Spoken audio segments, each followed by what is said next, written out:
আগামী ৪৮ ঘণ্টায় দেশের ৩ বিভাগে ভারী থেকে অতি ভারী বৃষ্টির আভাস দিয়েছে আবহাওয়া অফিস। শনিবার ২ আগস্ট আবহাওয়া অধিদপ্তরের ঝড় সতর্কীকরণ কেন্দ্র থেকে দেওয়া পূর্বাভাসে এ তথ্য জানানো হয়েছে। তবে সকাল ৫টা থেকে দুপুর ১টা পর্যন্ত দেশের অভ্যন্তরীণ নদীবন্দরগুলোর জন্য আবহাওয়া অধিদপ্তর কোনো সতর্ক সংকেত দেখাতে বলেনি। এতে বলা হয়েছে নদীবন্দর এলাকায় ঝড় বা দুর্যোগপূর্ণ পরিস্থিতির সম্ভাবনা নেই। ওয়ালটন এখন দেশের সীমানা পেরিয়ে পৌঁছে গিয়েছে ৫০টিরও বেশি দেশে।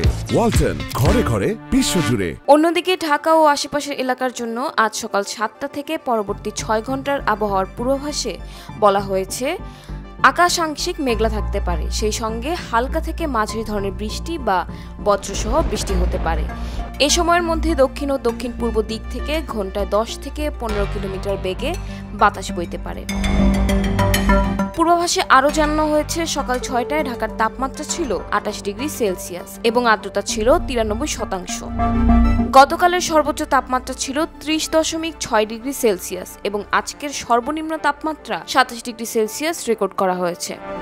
গত ২৪ ঘন্টায় ঢাকায় ২৩ মিলিমিটার বৃষ্টিপাত রেকর্ড করা হয়েছে বলেও জানানো হয়েছে।